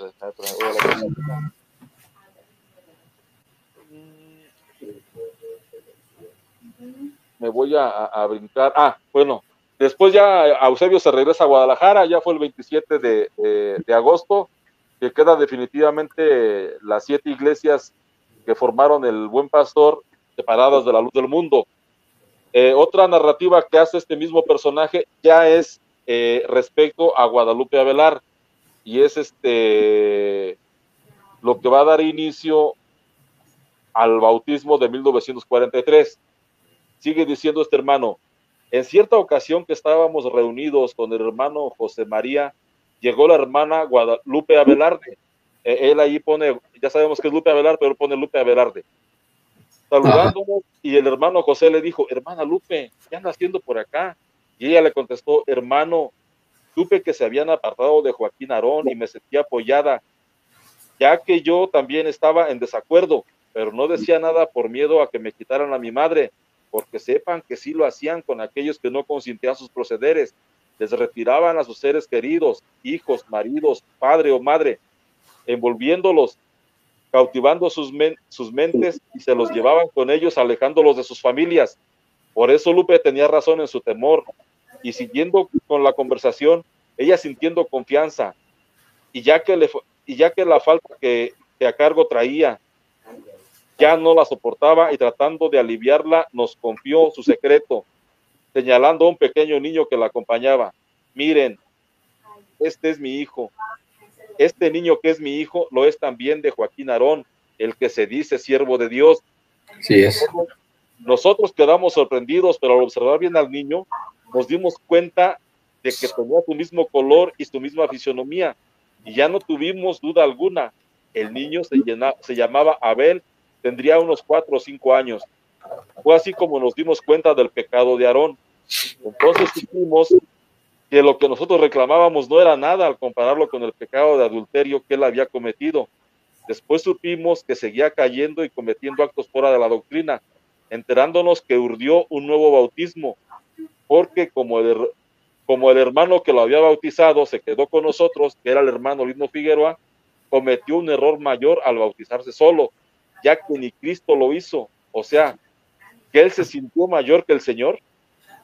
En toda la palabra de Dios no encontramos un solo pasaje donde nos cuente que alguien se haya bautizado solo, pues así hasta el mismo Jesucristo no lo hizo, ya que él fue bautizado por Juan el Bautista para cumplir toda justicia. Así es. ¿Cuál libro es? El que dice sectas o iglesias. Sectas o iglesias, a ver, déjame ver. ¿Me lo mandó también hoy temprano? Sí. A ver. Bueno, mientras le doy, mira, dice las páginas 289 a 291, más o menos es un pequeño resumen. Dice, en este ambiente tan poco evangélico apareció el 26 de diciembre de 1942 otro escrito en el que se acusaba directamente al hermano Aarón de haber ultrajado a una joven entenada de su mismo padre, o sea, su hermanastra, llamada Guadalupe Avelar. El periódico consigna que el líder se la había llevado desde los 13 años. Yo aquí le puse una anotación al libro. En realidad la mía tenía 11, no tenía 13 años, porque según el testimonio del hijo de Guadalupe Avelar, y no, más bien del nieto de Guadalupe Avelar, ella dice que él nos comenta que Guadalupe nació en 1924 y su papá, que fue Abel Joaquín Avelar, nació en 1936. Entonces estamos hablando de que cuando quedó embarazada tenía 11 años por Eusebio. Sí. Ok. El periódico consigna que el líder se la había llevado desde los 13 años, así dice el libro y así lo voy a leer, aunque en realidad tenía 11. a su casa para adoctrinarla, pero además de esa meritoria labor, al parecer la inició en los caminos de la sexualidad, supuestamente con acuerdo de su mujer, Elisa Flores. Fíjate que aquí se repite lo que nos comentaba la hermana que dio el testimonio con Luis Carlos Reyes, que no me acuerdo cómo se, que decía que la señora de Samuel la peinaba y le agarraba las manos mientras Samuel la violaba a ella. Y hay, Marta Mesa. bueno, yo no quería decir el nombre, pero ya lo dijo. Sí. Bueno, y así hay otros testimonios donde Eva participaba para violar a las niñas junto con Samuel. Y en las nuevas versiones de ahora del caso de Nazón, hay muchos testimonios de que estando Eva presente, Nazón violaba a las niñas en presencia de Eva, de Alma. Entonces aquí la nota de este libro de Helio Masferrer, que es un señor muy serio, dice, con acuerdo de su mujer, Elisa Flores. O sea que con acuerdo de su mujer violó a la niña Guadalupe Avelar. Sí, sí, sí. Y quiero resaltar, brother, que el Abel Joaquín Avelar, el hijo bastardo de Aarón Joaquín, ¿verdad? Creó también una iglesia que se conoce como Iglesia de Jesucristo, ¿verdad? Su hijo hoy es el que dirige esta organización, pero es hijo de Abel Joaquín Avelar, ¿verdad? Hijo de Guadalupe Avelar, que como usted está diciendo, tenía 11 años cuando fue violada por Eusebio Joaquín. Adelante, bro. Mas una vez que quedó embarazada, según el testimonio de la afectada, la mujer de Aarón le proporcionó ciertos bebedizos, pero no pudiendo conseguir el objeto que se proponían y temerosos de que el pastor de las consecuencias del escándalo entre los feligreses, se llevó a Lupe hasta la población de Tapachula. Una vez que tuvo el hijo, Guadalupe volvió a Guadalajara. A su regreso provocó las amenazas de muerte de Aarón, por lo que la joven y su madre decidieron presentarse ante el Procurador de Justicia del Estado para levantar un acta. Esto es un resumen de lo que aparece en la nota, porque el encabezado de la nota que apareció el 26 de diciembre dice: un pastor es acusado ante la justicia. Con engaños ultrajó a una joven y posteriormente amenazó con asesinarla. Entonces, ese es el periódico El Occidental de Guadalajara, 26 de diciembre de 1942. Sigue diciendo el libro de Helio Masferrer Khan, que se llama Sectas o Iglesias. Eso está en la página 289 a 291. Dice: en marzo del año siguiente, que es 1943, asumió el cargo de gobernador de Jalisco el general Marcelino García Barragán, el que Aarón, cuando solo se llamaba Eusebio Joaquín González, había servido en el ejército, según el texto de Ibarra. Se dice que llegó a ser el encargado de dar el tiro de gracia en los fusilamientos. ¿Le sirvió la gubernatura de García Barragán al ungido, siervo y elegido de Dios para callar las acusaciones en su contra? Aquí quisiera leer un poco algo. Hay un libro en internet que se llama Los inicios de Aarón Joaquín, escrito por David de la Luz. Voy a leer un poquito nada más el resumen de qué relación tuvo Eusebio Joaquín con Marcelino García Barragán, así bien rápido. Adelante, brother. Ok. Tras la toma de Zacatecas por la División del Norte del Ejército Constitucionalista en 1914, Eusebio Joaquín fue reclutado a los 18 años hay unas historias que hablan de que Eusebio nació en 1898. Esto confirma que nació en 1896, porque tenía 18 años en 1914 y murió en 1964 a los 66 años. Nació en 1896. En un principio, por su incapacidad y falta de destreza, le asignaron el trabajo de cadete mandadero de oficina en Sonora. El año 1915, Eusebio se dio de alta en el 33º Batallón y es ascendido a sargento segundo. Allí conoce al que fuera teniente Marcelino García Barragán y al subteniente Alejandro Cuevas Gómez, bajo las órdenes del maestro normalista y teniente coronel Paulino Navarro, quien enseñaba a los soldados a leer y escribir en sus ratos libres. Es en el estado de Sonora donde Eusebio Joaquín fue expuesto por primera vez a la intolerancia y represión contra católicos e indígenas. El gobernador interino de Sonora, que en ese entonces, general Plutarco Elías Calles, que contaba con el apoyo logístico de Estados Unidos, modificó el artículo 36 de la Constitución de Sonora para quitarles los derechos de ciudadanía a quienes no fueran partidarios del ejército, constitucionalista. A las tribus yaqui y tribus mayos ordenó deportarlos a lugares de trabajo en el centro y norte del país. Confiscó el Seminario Conciliar Católico y en marzo de 1916 expulsó a todos los sacerdotes católicos del estado, acusándolos de simpatizar con el movimiento de Pancho Villa y el general Maytorena. El 33 Batallón del Ejército Constitucionalista, en el que militaba Eusebio Joaquín, fue parte de los diferentes contingentes enviados en apoyo del gobernador para reprimir la sublevación del pueblo yaqui. Marcelino García Barragán, con el 33º Batallón, participó en la defensa de la ciudad de Chihuahua, asediada por revolucionarios villistas, por lo que logró el grado de capitán segundo de infantería. De nueva cuenta, el 33 Batallón fue enviado en 1918 a someter al pueblo yaqui, que exigía se le devolvieran sus tierras. Por esas fechas, Eusebio Joaquín González fue asignado en 1918 y 1919 a los límites del estado de Michoacán y Guerrero, después Veracruz, donde Marcelino García Barragán vio nacer a su primera hija. Marcelino García Barragán consiguió el grado de capitán primero y después el grado de mayor de infantería en 1920.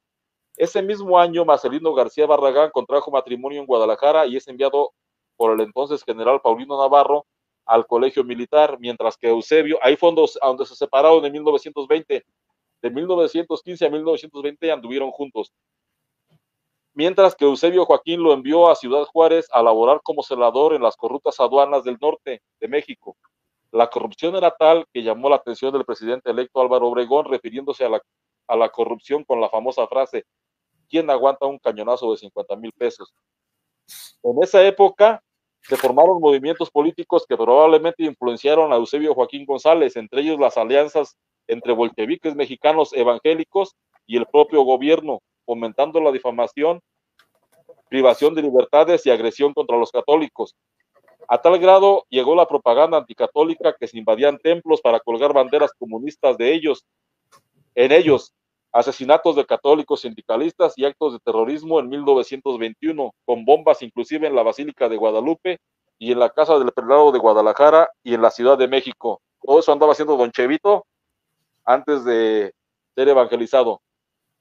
En 1943, Eusebio Joaquín fue encarcelado con un expediente criminal de 54 páginas con acusaciones tan graves como asesinato y violación de menores. ¿Te acuerdas que Nazón dijo que Eusebio fue encarcelado, va? Sí, lo dijo. Ok, bueno. Estando en los separos de la policía, esto ocurrió ya en 1943, ¿eh? Sí. Estando en los separos de la policía, uno de los comandantes reconoció a Eusebio Joaquín como excompañero del reciente electo gobernador de Jalisco, Marcelino García Barragán.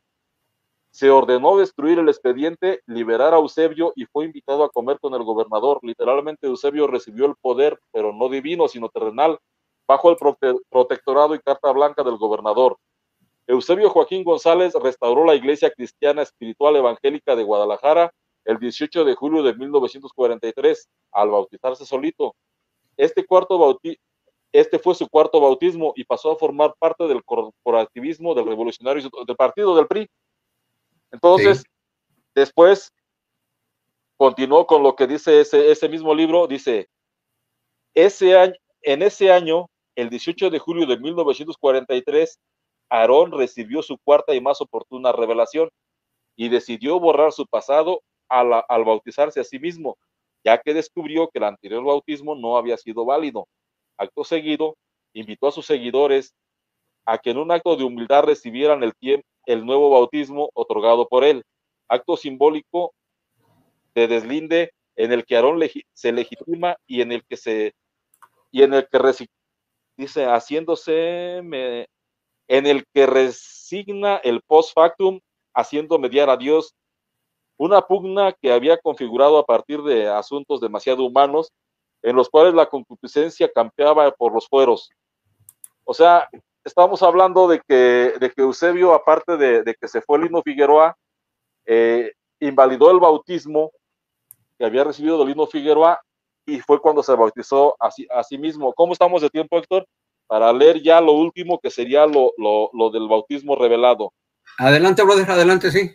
Ok, estamos hablando del libro, ahora otra vez del libro Breve Historia de la Restauración de la Primitiva Iglesia Cristiana, que es libro escrito por la misma Luz del Mundo. Los efectos de ese bautismo, aquí voy a hablar de los efectos porque es el otro, Héctor, el de el Breve Historia de la Restauración. Ok, Ese mero. Bueno, ok. Hay la versión de René Rentería que dice que Eusebio se supo que era apóstol hasta el 18 de julio de 1943. Y otras versiones de la misma Iglesia de la Luz del Mundo dicen que la Iglesia tiene su fundamento en el bautismo, por lo tanto, si el bautismo no es válido, no hay Iglesia. Entonces, esto indica que oficialmente la Iglesia de la Luz del Mundo inició el 18 de julio de 1943. Eso es lo que dice la historia antigua, que ahora cambiaron y ellos dicen que iniciaron en 1926. Sí.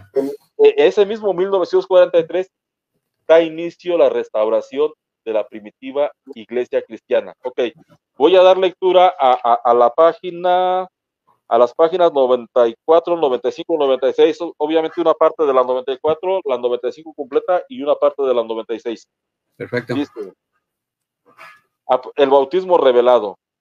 Aproximadamente al finalizar el primer tercio de 1943, estando el hermano Aarón durmiendo en su lecho, oyó una voz que le decía, la hora es, ¿por qué te detienes? Levántate y lava tus pecados invocando mi nombre. Haciendo historia sobre este mensaje que se narra a continuación, recordamos que en esta etapa la iglesia se encontraba en continua oración al Señor, manifestándose diferentes sueños en distintos lugares donde ya estaba la iglesia del Señor. Bueno, no estaba sin estar restaurada, ¿va? Tampico, Veracruz, México, Tepic. Eran sueños referentes a bautismos, lo cual a ellos les causaba asombro, pues se decían unos a otros, ¿por qué será si ya todos estamos bautizados? Esto sucedió poco después de la rebelión de 1942. Fíjate cómo ellos mismos en su misma historia lo relatan. Sí. Esto sucedió poco después de la rebelión de 1942.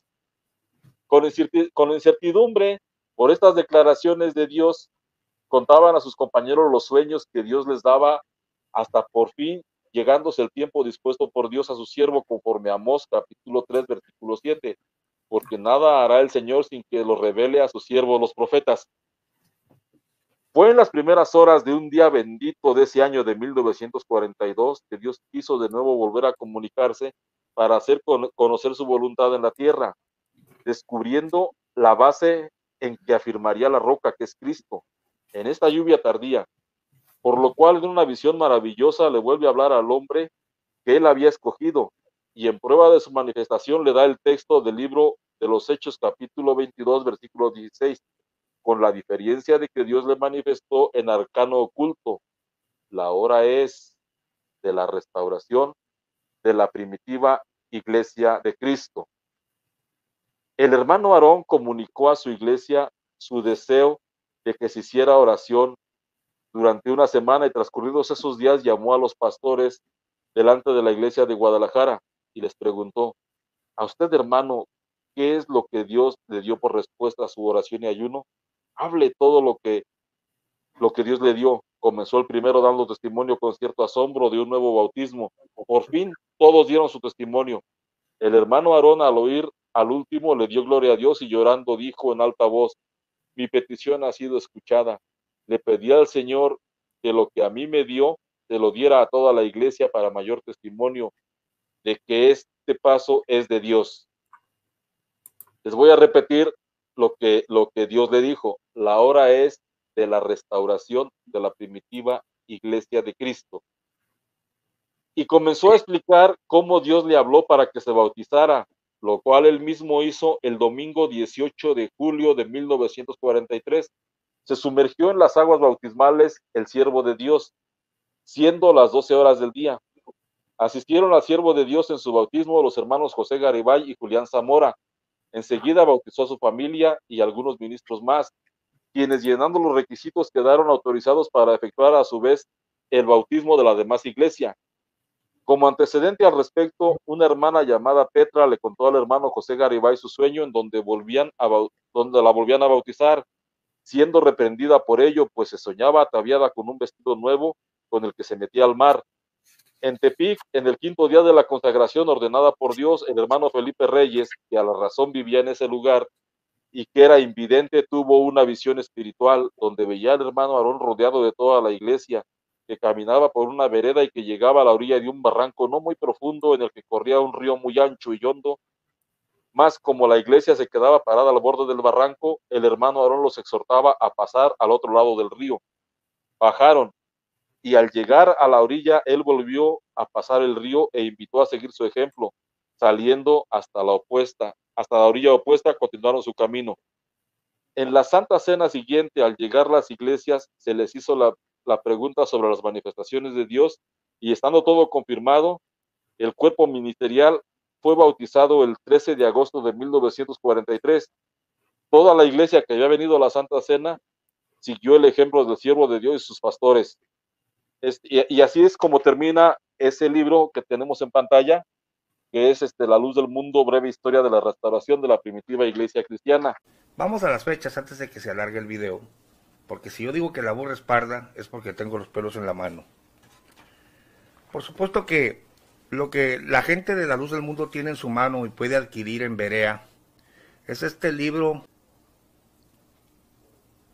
Es una retacería de mentiras.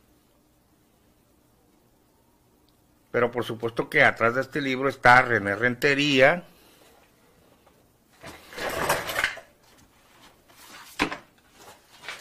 que también muchos de los antiguos lo tienen, pero no lo leen, ni siquiera se han dado cuenta que los han engañado.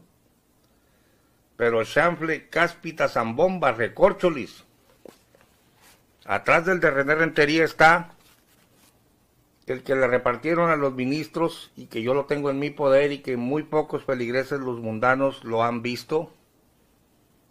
Y este es el que te voy a citar.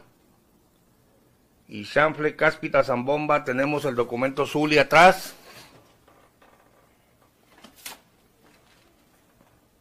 Las hojas que le repartieron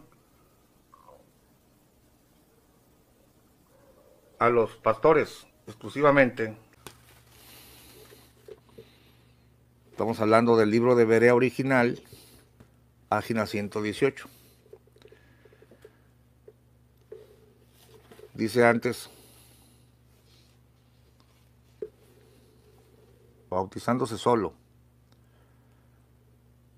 El siervo de Dios se invadió de una enorme sorpresa. En su profunda reflexión entendió, comprendió, interpretó el carácter absoluto de la orden de Dios.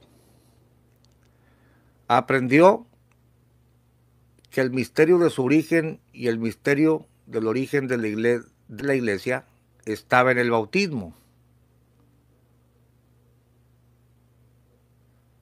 En el bautismo, en el nombre de Jesucristo, y en el bautismo de Él por sí mismo. Aquí yo puse 1, 2 y 3. ¿Por qué? Bueno, porque si hasta 1943 Eusebio entiende que el origen de la iglesia estaba en el bautismo, entonces la iglesia no existía todavía. Es más, ni él existía, porque si el origen de la iglesia está en el bautismo y él desconocía el de los chamagosos y el del lino, entonces Eusebio no existía, no había iglesia, no se había dado origen. Todo esto son tonterías, hermano, todo esto son incoherencias. Leo de nuevo, aprendió que el misterio de su origen y el misterio del origen de la iglesia estaba en el bautismo. En el bautismo en el nombre de Jesucristo y el bautismo de Él por sí mismo era principio y cimiento de una nueva generación de creyentes. Se dijo, este es el principio de mi fe. Ah, muy convenientemente, ¿no? Desconozco a Lino que se fue al otro bando. Todo lo que los chamagosos me enseñaron no es cierto. Yo aquí principio, pero ya soy apóstol. ¿Cómo vas a ser apóstol si ni siquiera tienes el fundamento? Había sido llamado por Dios, probado por Dios, guiado por Dios, y ahora su bautismo había sido ordenado por Dios. El bautismo del hermano Aarón.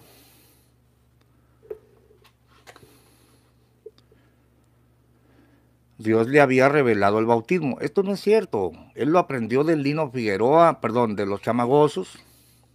Pero dice, no solo como un acto de obediencia, no solo para perdón de pecados, sino además como origen, principio, base de una nueva vida en Cristo.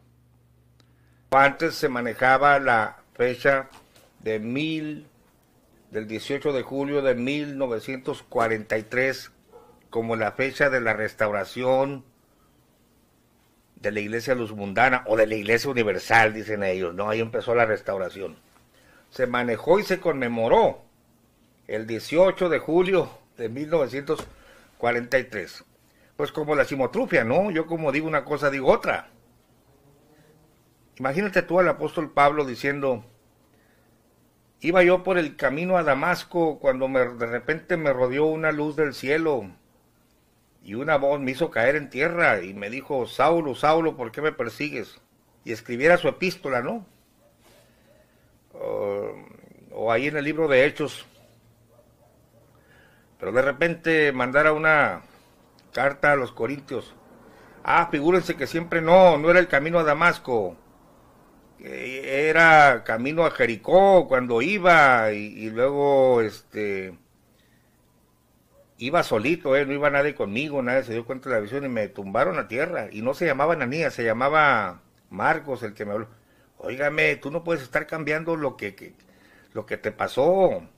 Si tú dices que Dios te habló, fíjate bien lo que te estoy diciendo. Si tú como apóstol o profeta dices, la voz me habló y me dijo que esta era la fecha de la restauración, que aquí empezaba la iglesia, pues afigúrate tú, chencha, vamos a poner esto en letras de oro y de aquí vámonos para adelante. Ah, no, siempre no, se me hace que la fecha era otra. Sí, hay una diferencia de 29 años entre una fecha y otra. Afigúrate tú, chencha, no empezó la restauración de la iglesia Luz Mundana o Universal, porque ellos dicen que son la verdadera iglesia, la única. Siempre no empezó en el 43, sino que empezó desde el 26, afigúrate tú, chencha. Hermanos, y en las dos fechas, el indio Eusebio dice que Dios le dijo eso. Estamos hablando de un mentiroso, estamos hablando de un manipulador, pero yo te lo voy a demostrar con sus propios documentos en este video. Mira.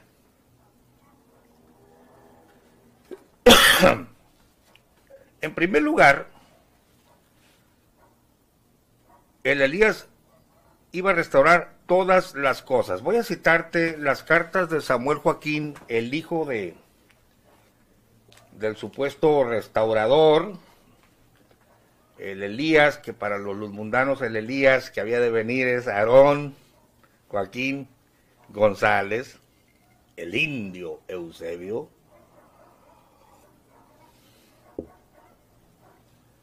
Y se supone que el indio Eusebio iba a restaurar todas las cosas. Pero, cuando muere el indio Eusebio, en el 64, sube a empujones y a jalones de greñas Sami al poder, unos lo reconocieron y otros no. Pero él se pone como el continuador, mira como dice aquí, a ver si lo alcanzas a leer. 14 de julio de 1974, Guadalajara, Jalisco. Samuel, hermano vuestro, a quien Dios llamara en estos últimos días, en estos últimos tiempos, escucha, a continuar la restauración iniciada. No. El profeta Malaquías y Jesucristo no dijeron, he aquí yo envío a Elías el profeta para que empiece y luego para que su hijito lindo continúe con la restauración que él va a iniciar. No, señores. Jesucristo dijo, y cuando él viniere, a la verdad Elías vendrá, y cuando él, Elías, viniere, o sea, Aarón Joaquín, restaurará todas las cosas. Pero el indio Eusebio muere y no le alcanzó el tiempo, no le alcanzó el cerebro, no le alcanzó el ministerio, sino que su hijito lindo, Samuel, hermano vuestro, a quien Dios llamara en estos últimos tiempos, lo llamó a continuar la restauración iniciada no por un profeta, como dice la Escritura, sino por un apóstol del Señor. Evidentemente, esta es una farsa, porque la Escritura no plantea que el Elías iba a empezar y su hijito lindo iba a continuar con la restauración, sino que claramente dice, y cuando él viniere restaurará todas las cosas. ¿Cuáles 40 pesos entonces? Estoy hablándote ahora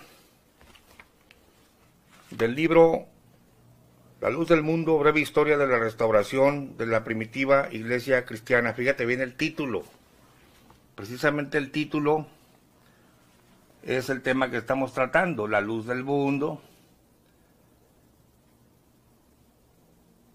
Dice, no importa, hermano Gamaliel, Mata, que se alargue el video, no nos aburre. Oh, gracias, José. A veces me dicen, hey, no los hagas tan largo. La gente dice, hey, hazlos más cortos, y otros, tú, usted dele.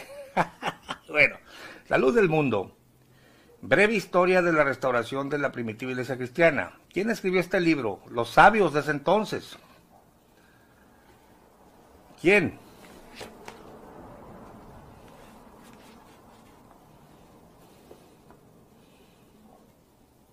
R.B. José Julián Chávez Cuevas, que era cuñado de Samuel Joaquín, muy ilustrado según esto en las escrituras, y R.E. Alfonso Herrera García. Este libro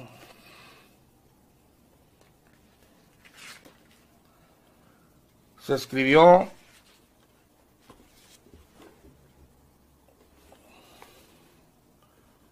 la presente edición es para uso exclusivo del cuerpo ministerial de la Iglesia de la Luz del Mundo. Se prohíbe la reproducción total o parcial de esta obra. Primera edición, agosto de 1976. Fíjate el año. Impreso en Editorial Las Tablas de Moisés, Guadalajara, Jalisco, México. Y ahí empieza, ¿no? Pero quiero que notes que el libro te está diciendo, nosotros, la luz del mundo, somos la iglesia de la restauración. Este es el título del libro. Y cuando ya te hace todo el relato, obviamente finaliza dándote la fecha, cuando según ellos, la voz de Dios se oyó y empezó la restauración de la iglesia de Jesucristo en la tierra, ¿no? Oh, hermanos, qué engaños tan grandes. Y el título de este cierre lo tenemos en la página 94, con el bautismo revelado. Esto te lo tengo que poner en pantalla, porque tú no tienes el ejemplar. Aunque yo ya lo subí a la web, en PDF, lo puedes descargar. Mira.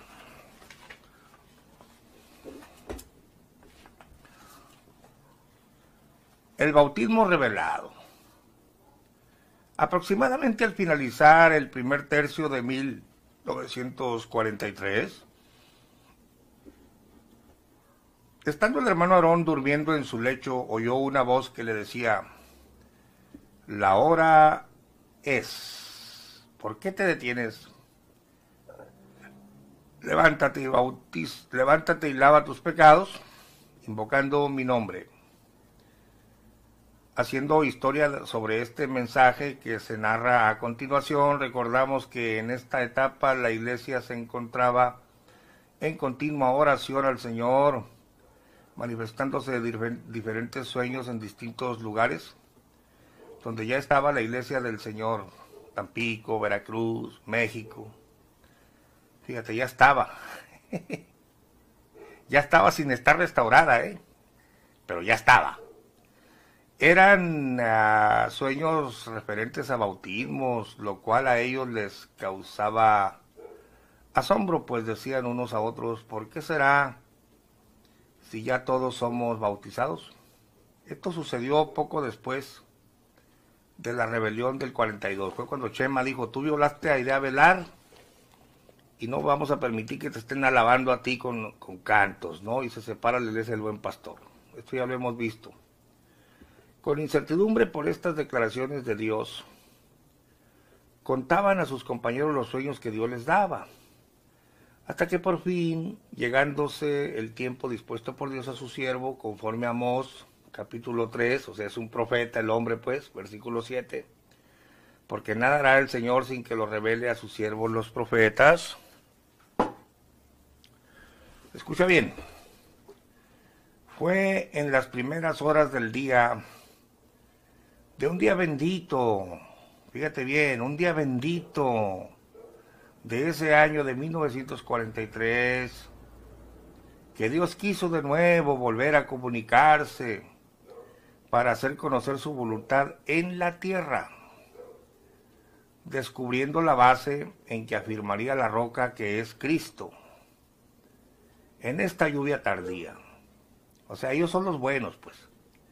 Por lo cual, en una visión maravillosa, le vuelve a hablar al hombre que él había escogido, y en prueba de su manifestación le da el texto del libro de los Hechos, capítulo 22, versículo 16. Escucha bien, hermano. Con la diferencia que Dios le manifestó, mira cómo dice, ¿quién se lo manifestó? Dios. Con la diferencia que Dios, a ver,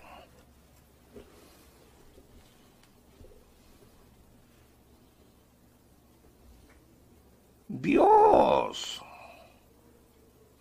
le manifestó, a Aarón pues, Dios le manifestó en arcano oculto. Mira lo que le dijo Dios. ¿Qué le dijo Dios?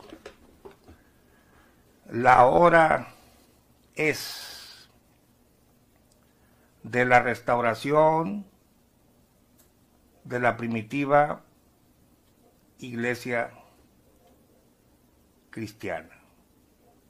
Dios le manifestó a Aarón, su profeta, pues, en arcano oculto. Mira la voz de Dios lo que le dijo. La hora es de la restauración de la primitiva iglesia cristiana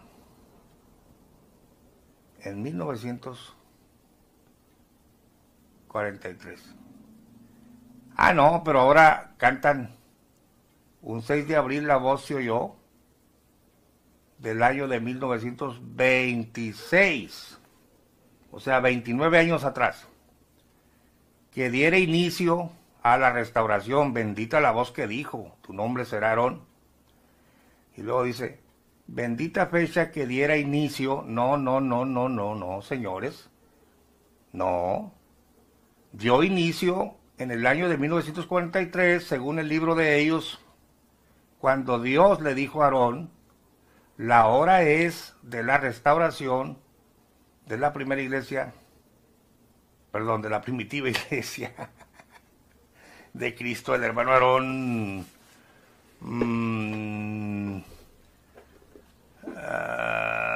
comunicó a la iglesia su deseo de que se hiciera ayuno, ¿verdad? Y ya, Julián Zamora y todos, pues, figúrate tú, Chencha, yo me voy a bautizar solito. Y ya, se bautiza solito. La fecha antigua, que según Dios, le dijo a Aarón fue el 18 de julio de 1943. Y era la fecha que se conmemoraba como la fecha o el inicio de la restauración de la iglesia cristiana primitiva, o sea, la luz del mundo, que dicen que son ellos los restaurados, y con ellos empezó todo el show. Pero no vayas a creer que es poca cosa que le hayan dado estos libros, esta edición para los ministros, y esto es lo que enseñaban por muchos años, y es la fecha que conmemoraban. No vayas a creer que solo en el libro hay vestigios. Ahora vamos a las cartas de Sammy, que tanto lo veneras y que tanto lo admiraste y que ni cuenta te diste que te jugó el dedo en la boca. A ver, un engaño de 29 años de diferencia, caramba, peor que la chimotrufia, ¿no? Yo como digo una cosa, digo otra, no importa, ustedes sigan para adelante. A ver, mira,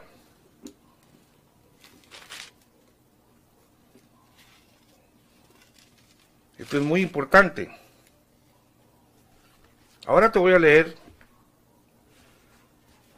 la carta de Samuel Joaquín del 20 de julio de 1976.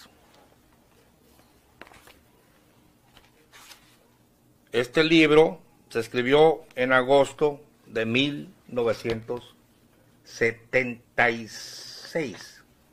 Pero claro que las hojas de Sully o el documento Sully tenía años circulando entre los pastores, y también dice que esa fecha de 1943 era la fecha de la restauración de la iglesia. Tendré tiempo, aquí está, mira, me abrió como si fuera de Dios, me abrió solito, dije no tendré tiempo para buscarlo. Documento Sully, la hora es de la restauración de la primitiva iglesia, nada más que aquí te dice cristiana espiritual, otro asunto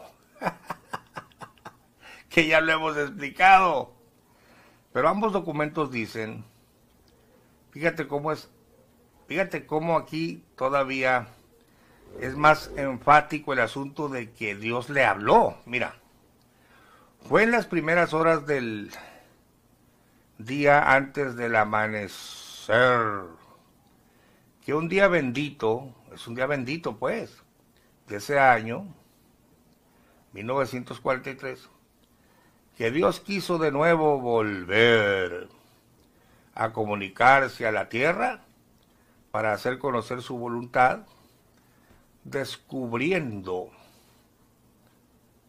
la base en que afirmaría la roca, que es Cristo, en esta lluvia tardía, por lo cual, en una visión maravillosa, mira, o esto es verdad o esto es mentira, o aquí Dios mintió en la fecha, o el mentiroso es el indio Eusebio, pero aquí dice que en una visión maravillosa, le vuelve a hablar al hombre que él había escogido, Romanos 11:20, fíjate que acá en el otro libro ya no te pone Romanos, sino Malaquías, ¿no?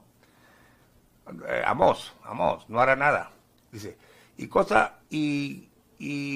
como comprobación a su manifestación le dio el texto de Hechos 22:16, con la diferencia de que Dios le manifestó. O aquí Dios mintió, o mintió el indio Eusebio, porque ahora manejan el 6 de abril del 26. Dice, en Arcano Oculto, la hora es de la restauración de la primitiva iglesia cristiana espiritual. Increíble, hermanos. Es que Aarón se inventó todo esto. Él ahí estaba diciendo, quiero volver a lo que practicaba la IEC. Pero en el libro de Chávez Severa, que es posterior, ya le quitó espiritual. Y ahí viene, mentira, tras mentira, tras mentira. ¿Qué hace Sammy cuando de forma tímida sube al poder? Ese año, cuando sale ese libro, y las hojitas tenían años circulando, te menciona la bendita fecha, que no es la bendita fecha del 6 de abril que diera inicio a la restauración, sino el 18 de julio de 1943. Estos tan pesados, hermanos y amigos, han sido restaurados 2 veces. Increíble, ¿no? Te lo leo para finalizar el video.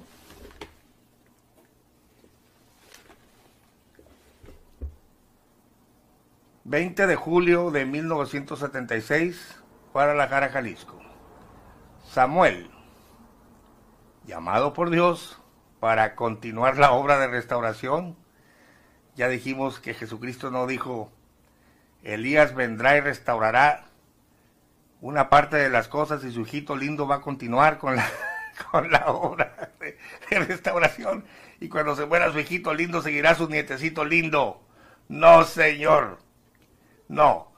Pero bueno, él según viene a continuar la obra del profeta que no logró continuar, que no logró restaurar todas las cosas como decían las escrituras de la primitiva iglesia cristiana, ¿no? A los santos redimidos por la reconciliación otorgada en Cristo Jesús. Gracia y paz del Señor sea en vuestros corazones, sintiendo todavía el aleteo espiritual, que dejara en nuestros corazones el Espíritu de Dios, como creo lo habéis sentido vosotros en vuestro lugar. Escuche esto. Al recordar en estos días pasados la conmemoración, esto se conmemoraba, dada por Dios a su apóstol, nuestro hermano Aarón Joaquín, en la fecha memorable del día 18 de julio de 1943, con el mandamiento de Hechos 22:16, levántate y bautízate, lava tus pecados, invocando su nombre.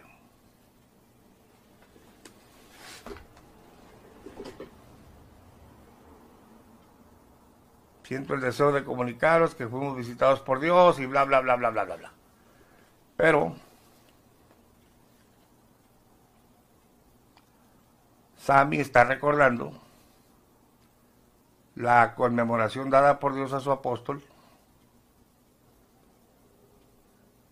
nuestro hermano Aarón, en la fecha memorable del día 18 de julio de 1943, que era lo que se celebraba, no el 6 de abril. Para concretar rápidamente, en la primera historia escrita por René Rentería,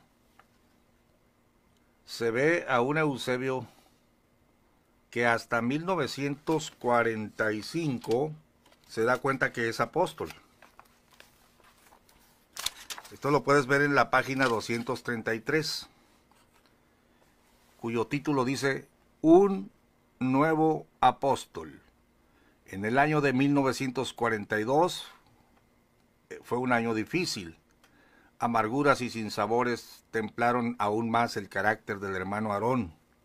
Pero llegó 1943. Es decir, según este libro, Aarón Joaquín es declarado apóstol hasta 1943.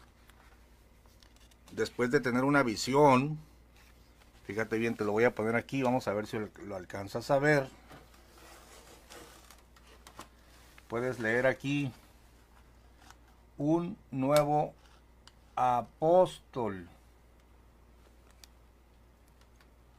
Llegó 1943 lleno de promesas y gratas esperanzas. En una visión los cielos se abrieron y miró.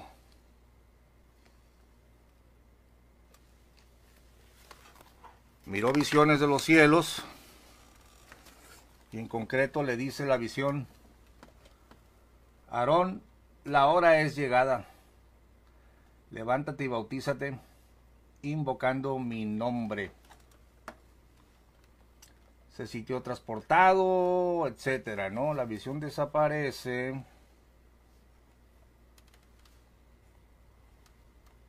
Y empieza él a decir: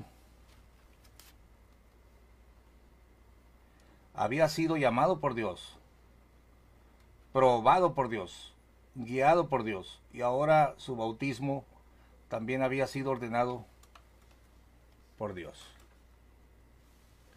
Ok, la parte que nos interesa es cuando él se bautiza, y te aclaro a todos los oyentes que este ya era el tercer bautismo, o el cuarto bautismo de Aarón o de Eusebio, donde él se autobautiza. Pero quiero que veas esto.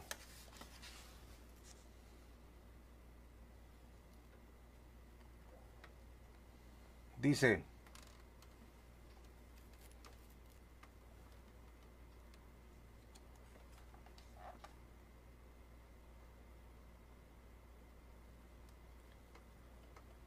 el hermano Aarón entendió entonces por qué había oído en sueños tantas veces en muchas mañanas una frase que no comprendía: el tiempo es cumplido, el tiempo es cumplido. Y se preguntaba desesperadamente: ¿qué significa? No entiendo.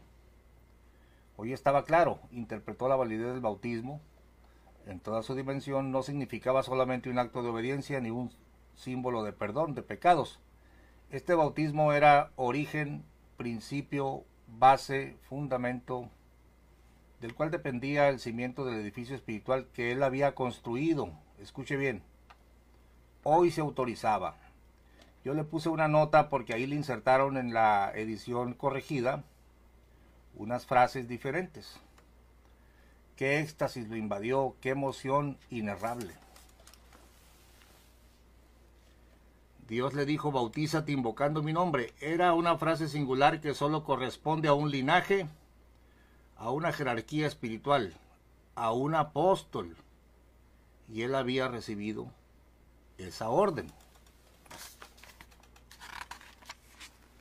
Fíjate bien. Repasó la instrucción palabra por palabra, se estremeció, un frío sudor cubrió su rostro y una honda preocupación lo invadió de repente. Anteriormente ni él mismo advertía que el apostolado continuara después del apostolado de Pablo. Sin embargo, esa era su realidad. Pon atención a esta frase: al saberse apóstol, o sea, él se supo apóstol hasta 1943. Más abajo dice: Dios me habló y me autorizó por medio del bautismo. Fíjate que lo autorizan como apóstol por medio del bautismo. Dios me habló y me autorizó por medio del bautismo. Esa era su verdadera identidad, el principio de su fe, el fundamento de la iglesia, el apostolado. El hermano Aarón, pon atención aquí, después de esta visión, era un enviado. ¿Cuándo? Después de esta visión. Representante, embajador, enlace y unión entre Dios y la iglesia. Apóstol. Qué dimensión tan profunda. Qué responsabilidad. Ahora predicaría con mayor ahínco. Se entregaría, etc. En pocas palabras, en 1997, Samuel Joaquín manda a escribir la historia de Aarón. Ya te leí en otro video donde el libro está autorizado. Los grandes personajes, los licenciados y los ministros de aquel entonces, pastores renombrados entre ellos, autorizaron el material. Y en este primer libro se ve a un hombre que se convierte en apóstol después de su cuarto bautismo hasta 1943.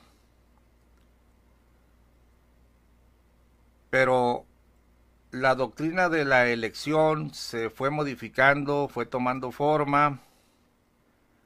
Después, Samuel Joaquín desecha este libro, manda a recoger los ejemplares, pero es imposible que se pierdan 10,000 ejemplares y yo me hice con uno de ellos. Libro Sectas y Religiones. Si lo puedes comprar, cómpralo. De Helio Masferrer Can, editorial Plaza Valdés, página 289. 5 pesos mensuales para el automóvil del director de la secta, o sea, para Aarón. Prometer no usar corbata, no concurrir a bailes. Y a las madres se les obligaba, fíjense, a repudiar a los hijos si estos han sido arrojados de la secta, o a los hijos a maldecir a sus madres si éstas han desobedecido ¿a quién? A los dirigentes. Sí, pues si no creo en la elección, eres basura, eres cangrena, eres hijo del diablo, eres un tumor, eres una víbora. Increíble, ¿no? Estos son los amargos frutos de un claro cisma. El reportero agrega que 10 templos se han separado en diferentes partes de la República, está hablando de la iglesia del Buen Pastor, a raíz de los acontecimientos mencionados. Una nota posterior del 30 del mismo mes alude al conflicto en la colonia La Nueva Luz, pues una de sus partes se resistía a salirse de la colonia y aseguran sus miembros que por esa razón han recibido amenazas de muerte. Bueno, pues aquí ya es la carne en toda su expresión. Esto no es el evangelio, hermanos, esto es una secta perniciosa peleando los derechos en un gueto. ¿Quién te manda a meterte a un gueto tipo nazi para entrar en una represión? No, Señor te libre de esas cosas, ¿no? En este ambiente tan poco evangélico, es lo que estoy diciendo, esto no tiene nada que ver con el evangelio, apareció el 26 de diciembre otro escrito en el que se acusaba directamente al hermano Aarón de haber ultrajado a una joven, entenada de su mismo padre, es decir, su papá se la prestó a Aarón, más o menos tendría 12 años la niña, llamada Guadalupe Avelar. Esta que ven en la foto, déjenme ver a ver si podemos acercarla. Mire, de mirada tierna. Ella fue Guadalupe Avelar. Se la encargaron a este viejo cochino que está aquí, el hermano Aarón. Está medio negro, no sé si lo alcances a ver. Y se metió con ella y engendró a este que está aquí abajo. Mira, el vivo retrato. Que después se dijo el mismo apóstol, el adulterio. ¿Se parecen? Por eso dijo Chema cuando lo vimos al niño, ¿no? Pues igualito, ¿no?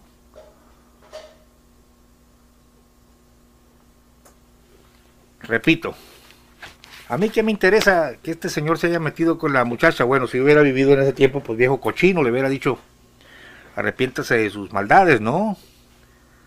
De su alevosía. Pero ahorita me interesa que la gente de la luz del mundo entienda que no son inmaculados, no son semidioses, no son tus salvadores, son hombres comunes y corrientes que han encubierto sus pecados, pero que al final de cuentas están siendo expuestos por el dedo de Dios, por la mano de Dios, porque lo que hiciste en oculto será dicho desde los terrados, dijo el Señor. Bueno, sigo leyendo.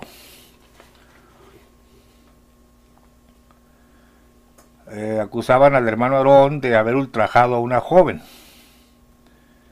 llamada Guadalupe Avelar. El periódico consigna que el líder se la había llevado desde los 13 años, perdón, no eran 12 sino 13 años, a su casa para adoctrinarla. Bueno, Xóchitl es lo que dice, que desde niña la llevaron y la adoctrinaron, que tú vas a ser del siervo de Dios. Esto desde el 42, hombre. Aquí no estamos hablando de algo que se inventó Xóchitl. Por eso es tan importante, hermanos, conocer la verdad, porque la verdad te liberta. Te tienen engañado ahí con un sueño de una familia semidivina, ¿no? El periódico consigna que el líder se la había llevado desde los 13 años a su casa para adoctrinarla, entre comillas, miren. Pero que además de esa meritoria labor, al parecer, la inició en los caminos de la sexualidad. Supuestamente con acuerdo de su mujer. Caramba. Mas una vez que quedó embarazada, según el testimonio de la afectada, la mujer de Aarón le proporcionó ciertos bebedizos. Oiga, hermano, qué pena, que quedó registrado en la historia de la luz del mundo, aunque ellos han tratado de tapar todo esto, que hicieron, la trataron de hacer que abortara. Estamos hablando de aquí del asesinato de un niño, ¿no? Dice, pero no pudiendo conseguir el objeto que se proponían, y temeroso el pastor de las consecuencias del escándalo, es lo mismo que hizo el rey David. Aquí no estamos hablando de algo fuera de lo común. Temeroso del escándalo, temeroso el pastor de las consecuencias del escándalo entre los feligreses, se llevó a Lupe hasta la población de Tapachula. Aquí tenemos la nota 15. Esto está consignado en el periódico Occidental de Guadalajara, 26 de diciembre de 1942. Una vez que tuvo al hijo, Guadalupe volvió a Guadalajara. Su regreso provocó las amenazas de muerte de Aarón, por lo que la joven y su madre decidieron presentarse ante el Procurador de Justicia del Estado a levantar un acta. En marzo del año siguiente asumió el cargo de gobernador de Jalisco el general Marcelino García Barragán, al que Aarón, cuando solo se llamaba Eusebio Joaquín González, había servido en el ejército, según el texto de Ibarra, ¿no? También según el texto de ellos. También según el documento de Zully se dice que llegó a ser el encargado de dar el tiro de gracia a los fusilamientos. Era una especie de verdugo, ¿no? Le sirvió la gubernatura de García Barragán al ungido, siervo y elegido de Dios para acallar las acusaciones en su contra. En ese año de 1943, Aarón recibió su cuarta y más oportuna revelación y decidió borrar su pasado al bautizarse a sí mismo, que ese es otro tema importante, ¿no? Ya que descubrió que el anterior bautismo no había sido válido. Bueno, ahí tenemos a este señor que se metió con esta señorita cuando tenía 13 años. Chema dice que ella les dijo que cuando era niño, a los 4 o 5 años, lo vieron. Se parece bastante. Claro, pues mire. Bueno, terminamos el video. ¿Qué estoy haciendo yo en este video? Demostrándote que Joaquín Aarón era un hombre común y corriente como cualquier otro líder, con sus tentaciones, sucumbió a ellas. Cualquiera podemos caer, el Señor nos libre. ¿Qué debió haber hecho? Confesarlo y arrepentirse. Pero como encubrió su pecado, entonces la secta se llenó de pecado. Y es una iglesia muy corrupta en muchos sentidos. Y termino con el video que se titula porque pues hay que hacer la investigación. El objetivo es que quede claro que Aarón Joaquín González cometió adulterio, no es un ángel, no es un semidios, no es un inmaculado. Inmaculado solo Jesucristo. Ya bájate de la nube de que esta familia es sin pecado y que ellos te van a salvar.